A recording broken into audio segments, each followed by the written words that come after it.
Hello students, आज हम लोग ये जो इंटरमीडिएट एग्जामिनेशन के लिए बिहार बोर्ड से जो मॉडल पेपर जारी हुआ है ऑफिशियली, उसके जो ऑब्जेक्टिव वाला जो पार्ट है उसी ऑब्जेक्टिव को हम लोग डिस्क्रिप्शन के साथ उसका सॉल्यूशन करने जा रहे हैं। कारण कि देखे हैं कि कुछ माने बुक्स गेस्ट टाइप का आया है, उसमें कई मिसिंग हैं, तो उस मिसिंग को दूर करते हुए हम लोग डिस्क्रिप्शन के साथ सारे ऑब्जेक्टिव्स को सॉल्व करेंगे और हम लोग दो पार्ट में वीडियो डालेंगे। आज पहला पार्ट बना रहे हैं और उसके बाद में फिर दूसरा बनेगा जिसमें 35 क्वेश्चन इस पार्ट में रहेगा और फिर 35 जो है अगले वीडियो में रहेगा, अगले पार्ट में रहेगा। तो ये जो ऑफिशियली मॉडल पेपर जो जारी किया गया है बिहार बोर्ड के द्वारा, तो मॉडल पेपर का मतलब ये नहीं है कि उसमें टोटल जो है उसको क्वेश्चन पेपर नहीं मान लेना है, लेकिन क्वेश्चन पूछने का जो तरीका है, क्वेश्चन पूछने का जो स्टाइल होगा उसी पर आधारित होगा। और कुछ सवाल रिपीट कर सकते हैं, 30% तक सवाल की रिपीट करने की संभावना होती है और एक पैटर्न मालूम हो जाता है। इसलिए हम लोग को इसका सॉल्यूशन जरूर ही करके एग्ज़ाम देने जाना चाहिए। तो चलिए हम जो है उसका सॉल्यूशन देते हैं। आप लोग थोड़ा सा ध्यान से सुनिए कि वो आंसर वही आंसर क्यों हुआ। इस चीज़ के लिए जो है हम लोग अपना एक वीडियो के माध्यम से आपको बता रहे हैं। जिससे पहला जो देखिए क्वेश्चन है, इसमें कह रहा है जिसे 35 क्वेश्चन रहेगा और 35 क्वेश्चन जो है वो एक नंबर का 1 मार्क का रहेगा। उसको जो आपको सिर्फ चॉइस पूरा जो है सब आपको ध्यान से पढ़ना है।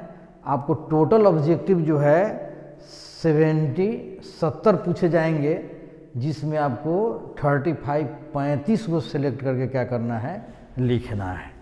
चलिए, तो पहला क्वेश्चन जो है दिया हुआ है, टैपेटल कोशिका टैपेटल सेल्स कैसा होता है। तो टैपेटल सेल्स आपको याद करना होगा, बहुगुणित होता है, पॉलीप्लॉइडी होता है। इसका कारण क्या है कि आप लोग माइक्रोस्पोरेंजियम का स्ट्रक्चर पढ़ रहे थे, तो उसमें सबसे अंदर वाला जो है ये टैपेटल कोशिका है और टैपेटल कोशिका जो है वो बाई न्यूक्लिएटेड या मल्टी न्यूक्लिएटेड होता है। कैसा होता है? बाई न्यूक्लिएटेड या मल्टी न्यूक्लिएटेड होता है। इसी कारण ये जो है बहुगुणित होंगे, पॉलीप्लॉइडी होंगे।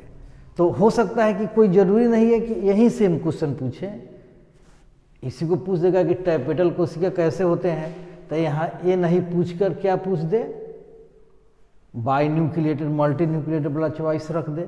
इसीलिए इस सब डिस्क्रिप्शन के साथ जब इतना बना के जाइएगा तो और जो नया क्वेश्चन सेट किए जाएंगे उसकी संभावना बढ़ जाएगी।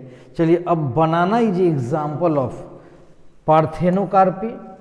बनाना जो है, बनाना पार्थेनोजेनी जो है, पार्थेनोकार्पी या पार्थेनोजेनी, ये जो है बिना निषेचन का, विदाउट फर्टिलाइजेशन का जो है फ्रूट बनता है। बिना फर्टिलाइजेशन का फ्रूट बनने की क्रिया को हम लोग पार्थेनोकार्पी कहते हैं।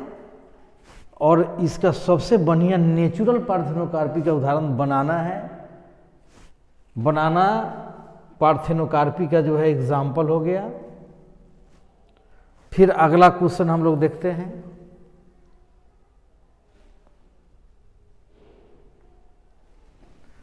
खमीर का उपयोग इनकी तैयारी में किया जाता है।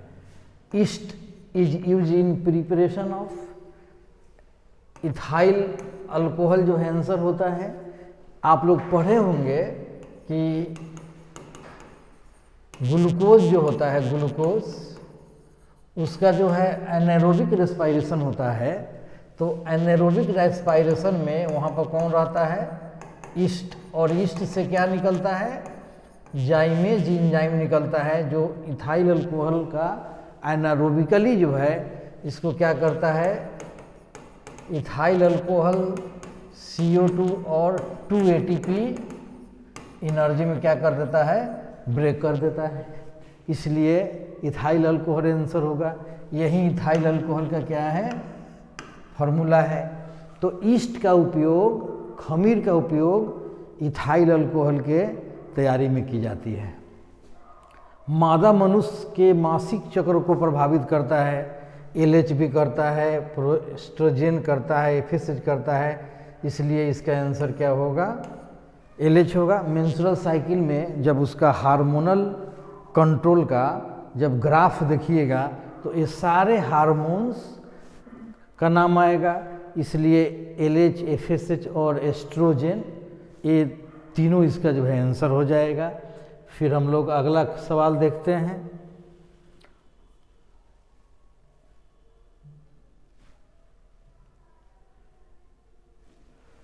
किस ग्रंथि का स्राव शुक्राणुओं को पोषित करता है? Secretion of which gland nourish the spermatozoa, spermatozoa का जो है, तो इसका सही आंसर प्रोस्टेट ग्लैंड होगा। कि सेमाइनल वेसिकल्स भी पर जब ऑप्शन जाता है, इस पर भी शक जाता है, लेकिन सेमाइनल वेसिकल्स का जो सेमाइनल फ्लूइड निकलता है उसमें फ्रुक्टोज होता है। तो फ्रुक्टोज क्या करता है, इंस्टेंट एनर्जी देता है, उसी वक्त एनर्जी देता है जो स्पर्म के मोटेलिटी, गतिशीलता को जो है प्रदान करता है। और फिर वहाँ से आगे चल के प्रोस्टेट ग्लैंड से जो एक वाइट विस्कस सब्सटेंस निकलता है वो जो है स्पर्म को पोषित करता है, न्यूट्रिशन देता है, नॉरिश करता है, इसीलिए ज़्यादा प्रोस्टेट ग्लैंड पर जो है इसका जो है नज़र होता है। ज़्यादा एक्यूरेट आंसर बाह्य निषेचन इनमें होता है, एक्सटर्नल फर्टिलाइजेशन। तो जेलीफिश और सी स्टार, जनरली जो एक्सटर्नल फर्टिलाइजेशन होता है वो एक्वेटिक एनिमल्स में होता है, और जेलीफिश और सी स्टार दोनों क्या है, एक्वेटिक है, इसलिए जो है इसका आंसर जो है ए होगा।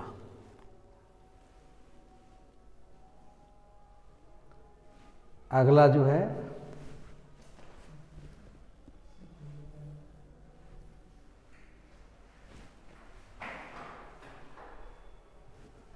इसमें जो है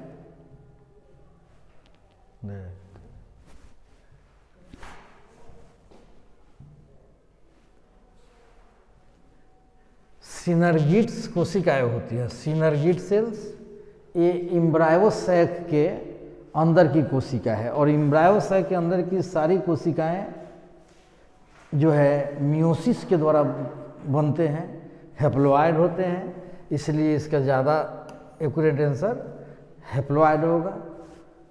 स्वपरागन होता है, ऑटोगैमस टेक्स प्लेस बाई, तो इसका सबसे ज़्यादा एक्यूरेट आंसर क्लेस्टोगैमी होगा। ये क्लेस्टोगैमी, क्योंकि क्लेस्टोगैमी एक ऐसा कंडीशन है जिसमें फ्लावर कभी खिलता नहीं है, फ्लावर कभी ओपन नहीं होता है, इसी को हम लोग क्लेस्टोगैमी कहते हैं। तो जब फ्लावर ओपन नहीं करेगा तो उसमें जो उसका मेल पार्ट और फीमेल पार्ट जो एक ही मैंने फ्लावर के अंदर ही बंद रहेगा, तो जब भी इसका पॉलन ग्रेन्स निकलेगा तो इसके स्टिग्मा पर ही पहुंचेगा, इसलिए इसमें ऑटोगैमस पॉलिनेशन प्लेस होगा क्लेस्टोगैमी में। जिटैनोगैमी में क्या होता है कि दो फ्लावर के बीच क्या होता है, पॉलिनेशन होता है। जीनोगैमी दो फ्लावर के बीच होता है, दोनों फ्लावर जो है अलग अलग प्लांट पे रहते हैं। और चैस्मोगैमी जो है ये ब्लूमिंग फ्लावर है, फ्लावर खिलते हैं, अट्रैक्टिव होते हैं, तो क्रॉस पॉलिनेशन का चांस ज़्यादा हो जाता है, इसलिए ज़्यादा एक्यूरेट आंसर क्लेस्टोगैमी होगा। टेटनस द्वारा उत्पन्न विष प्रभावित करता है स्वैच्छिक मांसपेशियों को, वॉलेंटरी मसल्स को। टेटनस को लॉक एंड लॉक इन जो डिजीज भी बोलते हैं, क्योंकि इसमें क्या हो जाता है कि पूरा जो है मुंह क्या हो जाता है, बंद हो जाता है, पूरा जाबरा बैठ जाता है और मांसपेशी में पूरा ऐंठन होने लगता है। तो जो होती है मांसपेशियाँ वो वॉलेंट्री मसल्स होते हैं, ये मसल्स वॉलेंट्री मसल्स है, ये कभी भी इनवॉलेंट्री या स्केलेटल मसल्स तो होगा ये, और इनवॉलेंट्री में नहीं प्रभावित करता। जैसे इनवॉलेंट्री मसल्स में कौन आ गया, लंग्स आ गया, हार्ट आ गया, ये सब को प्रभावित नहीं करता है। तो टेटनस से जो भी टॉक्सिन निकलता है वो वॉलेंट्री मसल्स को, ऐच्छिक मांसपेशियों को, स्केलेटल मसल्स को क्या करता है, प्रभावित करता है। चलिए अब जो है अबोर्दीय विषाणु रोगजनक हैं।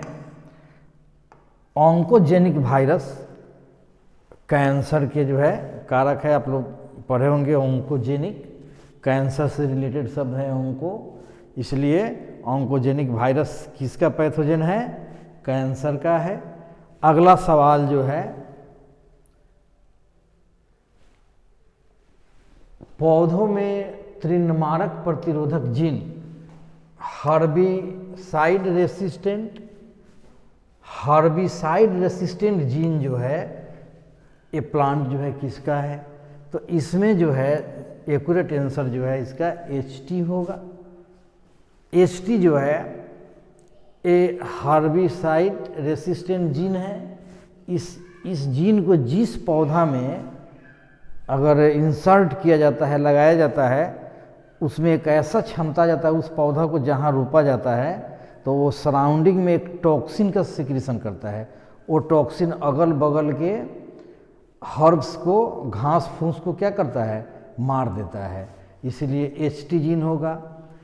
पेनिसिलिन प्रतिजैविक उत्पन्न होता है। Antibiotic penicillin originate from Penicillium notatum जो है इसका एक्यूरेट आंसर होता है। ये फंजाई है, कवक है, जिसे पेनिसिलियम नोटेटम नामक जो है पेनिसिलिन नामक प्रतिजैविक उत्पन्न होता है। यही पहला जो है प्रतिजैविक है पेनिसिलिन, जिसको उत्पन्न किया गया था, जिसको खोजा गया था।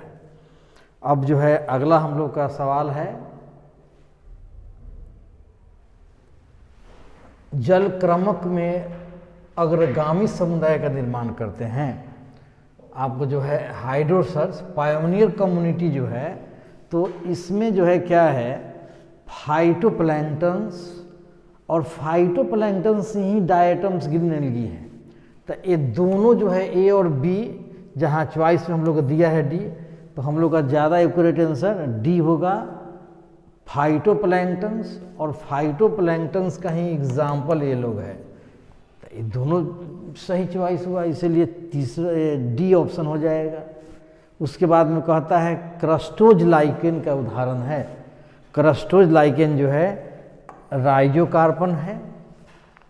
राइजोकार्पन ये जो है जब किसी जीरो सर्च सक्सेशन होता है तो उसमें जो पायोनियर कम्युनिटी होते हैं, वो पायोनियर कम्युनिटी में पहले कौन आता है, लाइकेन आता है, और उस लाइकेन में सबसे पहले क्या आता है, क्रस्टोज लाइकेन आता है। और क्रस्टोज लाइकेन का जो है एक अच्छा एग्जाम्पल है राइजोकार्पन। फिर नेक्स्ट हम लोग का सवाल है, अगला सवाल, गुणसूत्र का यूक्रोमेटिन ऑफ क्रोमोजोम जो है वो जेनेटिकली एक्टिव होता है, आनुवंशिक रूप से सक्रिय होता है। हम लोग अगर एक न्यूक्लियस के अंदर जो है देखें तो इसके अंदर जो क्रोमेटिन होते हैं, तो क्रोमेटिन के दो पार्ट होते हैं। तो जो कौन घाना भाग है वो क्या होते हैं, यूक्रोमेटिन होते हैं, यूक्रोमेटिन होते हैं। और जो घाना वाला जो भाग होता है वो हेटेरोक्रोमेटिन होते हैं। ये बिहार बोर्ड वाले जो है यूक्रोमेटिन और हेटेरोक्रोमेटिन में अंतर पूछते रहते हैं, ऑब्जेक्टिव भी डाले हैं उस पर। तो ये हेटेरोक्रोमेटिन और यूक्रोमेटिन में अंतर जानने के लिए एक पॉइंट हम लोग को यहाँ से मिल जाएगा। ये जो है क्या होते हैं, जेनेटिकली एक्टिव होते हैं और ये जो है जेनेटिकली इनएक्टिव होते हैं। कोई ज़रूरी है कि यहाँ पर यूक्रोमेटिन ही पूछेगा, इसी को मॉडल सेट में ऐसा दे दिया, इस यूक्रोमेटिन को बदल के यहाँ क्या दे दे, हेटेरोक्रोमेटिन दे दे, तो आंसर बदल जाएगा। इसीलिए हम लोग को दोनों को याद रखना है। तो क्रोमेटिन के दो पार्ट्स हो गए, हेटेरोक्रोमेटिन और यूक्रोमेटिन। तो हेटेरोक्रोमेटिन जो है जेनेटिकली इनएक्टिव होगा और यूक्रोमेटिन जेनेटिकली एक्टिव होगा। तो एक हम लोग का ही बनेगा।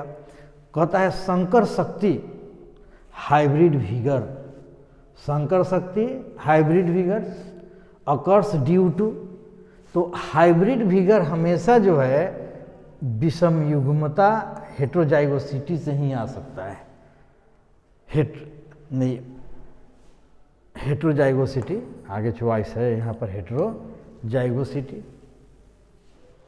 तो हाइब्रिड विगर विषम युग्मता के कारण जो है बनते हैं।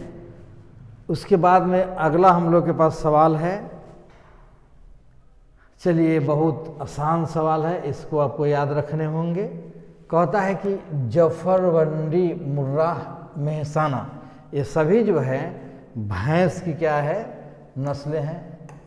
चलिए मछली के फ्लोर में प्रचुरता होती है, फिश फ्लोर, मछली का जो उजला वाला मतलब जो गुद्दा है उसे जो ड्राई करके बनाया जाता है, तो उसमें जो है मछली जो है प्रोटीन का सबसे बड़ा स्रोत है। मछली में प्रोटीन की मात्रा ज़्यादा होती है, इसलिए हम लोग का आंसर क्या होगा, प्रोटीन। अब है अनुदैर्ध्य विखंडन किसमें होता है। अगला सवाल है अनुदैर्ध्य विखंडन किसमें होता है। तो देखिए अमीबा है, तो अमीबा में क्या होगा, इरेगुलर होता है, इरेगुलर होता है, अनियमित। प्लाज्मोडियम जो है उसमें ट्रांसवर्स होता है। प्लाज्मोडियम में तो मल्टीपल फिजन होता है, इसमें बाइनरी फिजन नहीं होगा। परामीशियम है, इसमें ट्रांसवर्स अनुप्रस्थ होगा, तो बच जाता है हमका वर्टिसेला, इसलिए एक्यूरेट आंसर क्या हो गया, वर्टिसेला। चलिए अगला सवाल है, मार्केंसिया एक लिंगाश्रयी पौधा है, इसका यौन अंग विकसित होता है। मतलब मार्केंसिया जो डायोसियस है यूनिसेक्सुअल है, इसमें मेल और फीमेल प्लांट अलग अलग होते हैं, तो इसके सेक्स ऑर्गन जो है अलग अलग पौधे पर होंगे। तो मेल सेक्स ऑर्गन एंथ्रेडियोस्पोर पर और फीमेल आर्चिगोनियोफोर पर पाए जाते हैं, इसलिए इसका आंसर जो है डी हो जाएगा। कहता है अगला सवाल है हम लोग का कि the genotypic ratio of A monohybrid cross, genotypic ratio of monohybrid cross, एक मोनोहाइब्रिड क्रॉस का जीन प्रारूप अनुपात होगा, पता है आपको, 1:2:1 होता है। यह आंसर भी हो सकता है जब यहाँ पर क्या दे, फिनोटाइपिक रेशियो दे। तो यहाँ जीनोटाइपिक रेशियो दिया है ना मोनोहाइब्रिड क्रॉस का, इसी को बदल के यहाँ पर फिनोटाइपिक दे देगा तो आंसर मेरा ये हो जाएगा। और ये भी जो है टेस्ट क्रॉस का हो सकता है, अगर मोनोहाइब्रिड टेस्ट क्रॉस का रेशियो पूछे तो 1:1 हो जाएगा। तो इस तरह से डिस्क्रिप्शन के साथ जब आप सवाल बनाएंगे तो फिर चांस होंगे आगे जो है सवाल आपका जो है क्या हो सकता है, टकरा सकता है। हो सके तो इसमें से रिपीट करें तो और अच्छा बात है। A gene pair hide the effect of another, the phenomenon is called. अगला सवाल है कि एक जीन युग्म दूसरे के प्रभाव को छिपा देता है, तो एक घटना कहलाती है ए प्रबलता, इपिस्टेसिस। इपिस्टेसिस की यही परिभाषा है। अगर हम ये बात याद करते हैं तो इपिस्टेसिस की परिभाषा हम लोग दे सकते हैं कि a pair of genes hide the effect of another is the phenomenon is called epistasis. 2 marks में इपिस्टेसिस भी पूछा जा चुका है, तो ये सवाल अगर आप याद रखते हैं तो आपको जो है 2 मार्क्स वाले सवाल को भी सॉल्व करने में आपको काफ़ी मदद मिलता है, इसलिए एकदम याद कर जाना है। अगला क्वेश्चन है हम लोग का, अगला सवाल है कि पारस्परिकता का एक उदाहरण है म्यूचुअलिज्म का। तो म्यूचुअलिज्म का एक उदाहरण जो है लाइकेन है। लाइकेन जो है म्यूचुअलिज्म में, इसमें क्या होता है आपको पता है कि एल्गी प्लस फंजाई माने शैवाल और कवक दोनों मिलकर एक रिलेशनशिप बनाते हैं, दोनों एक मिलकर एक इंटरेक्शन करते हैं, जिसमें दोनों को क्या होता है, फ़ायदा होता है। एल्गी जो है इसके लिए फूड क्या करता है, प्रोवाइड करता है, और फंजाई जो है शेल्टर प्लस वाटर ऑब्जर्व करके देता है। कारण कि ये लाइकेन जहाँ बनते हैं उनमें ऐसे एल्गी और फंजाई संबंध बनाते हैं जहाँ पर दोनों को फायदा होता है। तो एल्गी जो है वाटर ऑब्जर्व नहीं कर सकता है, तो फंजाई वाटर ऑब्जर्व करके क्या करता है, एल्गी को देता है। और एल्गी जो है चूँकि फंजाई भोजन नहीं बना सकता है, इसीलिए ये भोजन बना के इसको प्रोवाइड करता है, इसलिए दोनों को फायदा होता है। इसलिए लाइकेन जो है किसका एग्जाम्पल है, इसी घटना को हम लोग म्यूचुअलिज्म कहते हैं, इसी को हम लोग म्यूचुअलिज्म कहेंगे। चलो अगला क्वेश्चन कह रहा है कि nature of climax community. Climax community चरमोत्कर्ष समुदाय, इकोलॉजिकल सक्सेशन का जो लास्ट स्टेज है क्लाइमेक्स, तो कहता है कि वो किसके प्रकृति पर निर्भर करता है, जलवायु पर। जलवायु पर जो है क्या होता है। चलिए अगला सवाल हम लोग का है, अगला सवाल में क्या कहता है देखिएगा, कहता है कि एक बाध्य जड़ परजीवी है ऑब्लिगेट रूट पैरासाइट। तो ऑब्लिगेट रूट पैरासाइट रैफलेशिया है, क्योंकि कस्कुटा और विस्कम ये दोनों क्या है, पार्शियल स्टेम पैरासाइट है। ये दोनों पार्शियल स्टेम पैरासाइट है, ये तो लीफ पे भी उगते हैं, तो इसीलिए चूंकि रूट पैरासाइट है इसलिए हमारा कस्कुटा और विस्कम पर ध्यान ही नहीं जाना चाहिए। रैफलेशिया जिसका फ्लावर सबसे लार्जेस्ट फ्लावर है ऑफ वर्ल्ड का, विश्व का सबसे बड़ा फूल इसी रैफलेशिया का होता है, जो क्या है, रूट पैरासाइट है, ऑब्लिगेट रूट पैरासाइट है। चलिए अगला सवाल है, एक परिवर्तजनन प्रदूषक है म्यूटाजेनिक पॉल्यूटेंट। तो म्यूटाजेनिक पॉल्यूटेंट का क्या मतलब होता है, म्यूटाजेनिक पॉल्यूटेंट जो है डीएनए के बेस को क्या करता है, अल्टर कर देता है। तो वैसा पॉल्यूटेंट जो डीएनए के बेस पेयर को, डीएनए के क्रम को क्या कर दे, अल्टर कर दे, उसको हम लोग क्या बोलते हैं, म्यूटाजेनिक पॉल्यूटेंट। तो इसमें कार्बन है, कार्बन नहीं है, ऑर्गेनोफॉस्फेट है, ये तो नॉन डिग्रेडेबल है, इसीलिए ये टूटेगा ही नहीं, डीएनए पर कोई हानि नहीं पहुंचाएगा। एक नाइट्रोजन ऑक्साइड जो है ये आपको एसिड रेन और एयर पॉल्यूशन का कारक है, और इसीलिए क्लोरीनेटेड हाइड्रोकार्बन इसका जो है आंसर बन जाता है। अब अगला सवाल जो है हम लोग का कहता है कि एक अजैव निम्नीकरण प्रदूषक है, नॉन बायोडिग्रेडेबल पॉल्यूटेंट्स, मतलब जो गल पच नहीं सकता है, जो सड़ नहीं सकता है। तो ग्रीन लीव्स तो सड़ जाएंगे, न्यूज़पेपर फिर सड़ गल जाएंगे, काऊ डंग गाय का गोबर भी क्या हो जाएगा, सड़ गल पच जाएगा। तो अब डीडीटी है, डीडीटी जो है आपको याद रखना है कि नॉन बायोडिग्रेडेबल पॉल्यूटेंट है, जो वातावरण में सड़ता गलता पचता नहीं हो, वो नॉन बायोडिग्रेडेबल पॉल्यूटेंट होता है, और डीडीटी इसका जो है सबसे बेस्ट एग्जाम्पल है। अगला सवाल है कि शुक्राणु का विकास कहाँ होता है। तो ये बात सबको पता है, शुक्राणु नलिकाओं में, सेमिनिफेरस ट्यूबुल्स में शुक्राणु का विकास होता है। चलिए अगला सवाल देखते हैं। अगला सवाल क्या है हम लोग का कि रिलैक्सिन हार्मोन किसके द्वारा निर्मित होता है?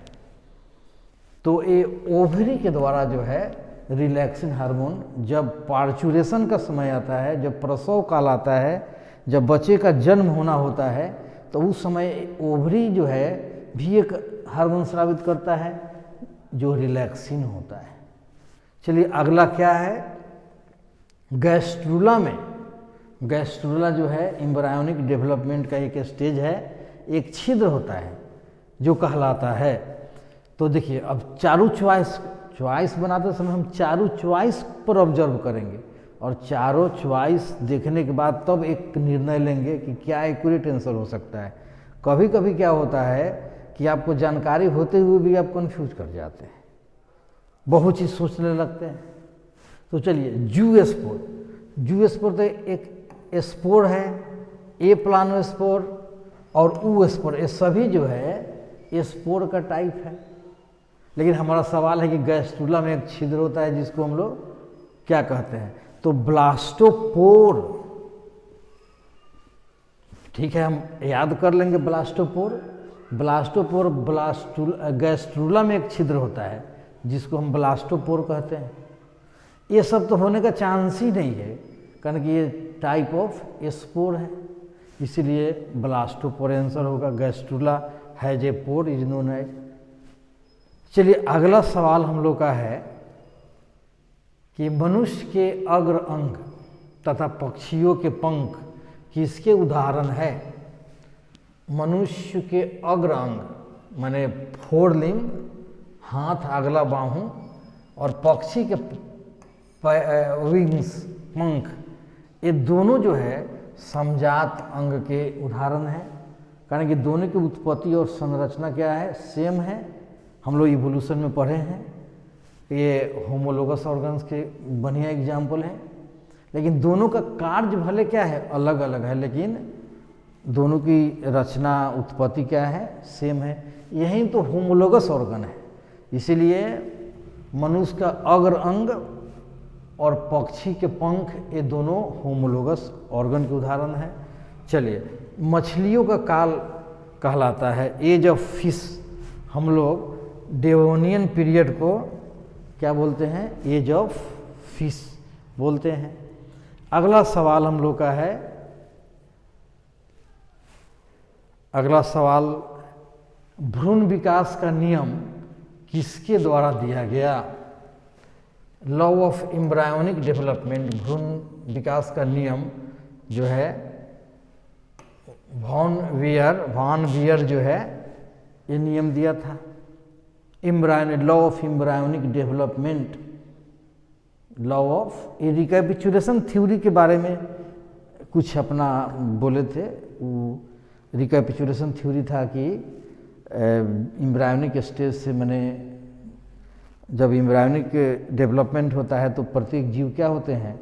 उन सारी अवस्थाओं से गुजरते हैं जिस अवस्था से उनके पूर्वज गुजरे होते हैं। तो इन्हीं का ये जो है अपना कुछ दिए थे वॉन वियर एम्ब्रायोनिक डेवलपमेंट। उसके बाद में उच्च भंडारण प्रोटीन वाला परजीवी पौधा है, ये transgenic plant having higher storage protein is. चलिए इसको हम लोग देखते हैं। ये सवाल जो है क्या कहता है कि transgenic plant having higher storage of protein, एक उच्च भंडारण प्रोटीन वाला परजीवी पौधा है। ये ट्रांसजेनिक प्लांट क्या होता है कि एक ऐसा पौधा होता है जिसमें हम लोग दूसरे पौधा के जो है गुण को क्या करते हैं, उसके जीन को हम लोग ट्रांसफ़र किए रहते हैं, और ट्रांसजेनिक प्लांट होता है। तो कह रहा है कि एक ऐसा ट्रांसजेनिक पौधा जिसमें प्रोटीन स्टोरेज क्या हो, ज़्यादा हो, तो एक पोटैटो इसमें है। उसके बाद में कहता है कि डीएनए का 70 डिग्री पर पिघलना किस बंधन के टूटने के कारण होता है? तो आपको पता है कि डीएनए जो है 2 स्ट्रैंड का बना होता है, और दोनों स्ट्रैंड आपको हाइड्रोजन बॉन्ड से बंधा होता है। तो जब 70 डिग्री पर जब हम लोग पीसीआर करते हैं तो पीसीआर का जो है एक स्टेज आता है डीनेचुरेशन, उसमें 70 डिग्री पर उसको हम लोग क्या करते हैं, गर्म करते हैं डीएनए को। तो डीएनए का हाइड्रोजन बंधन क्या हो जाता है, टूट जाता है, जिससे क्या होता है उसके बंधन टूटने से जो है दोनों कड़ी क्या होते हैं, अलग होते हैं। इसी को हम लोग क्या बोलते हैं। तो इस तरह से 35 का जो है हम लोग सॉल्यूशन दिए हैं इस पहला वीडियो में। अब इसका अगला वीडियो हम लोग शेष 35 का जो है इसी तरह से डिस्क्रिप्शन के साथ बनावेंगे। चलिए हम लोग का जो है आज इतना हम लोग का हुआ, फिर दूसरा वीडियो के लिए आप लोग देखिए और इस चैनल को जो है सब्सक्राइब कर दीजिए, ताकि फिर हम लोग इस तरह का हम आगे जो है जितने भी बिहार बोर्ड में सवाल पूछे गए हैं, क्वेश्चन बैंक में जो सवाल दिए हैं, वो सबका हम लोग जो है डिस्क्रिप्शन के साथ जो है वीडियो बना के डालेंगे। तो इसलिए आप लोग चैनल को ज़रूर सब्सक्राइब कर दीजिएगा, जिससे आपको जो है हमारा वीडियो जो है आपको प्राप्त हो सके। चलिए ठीक है।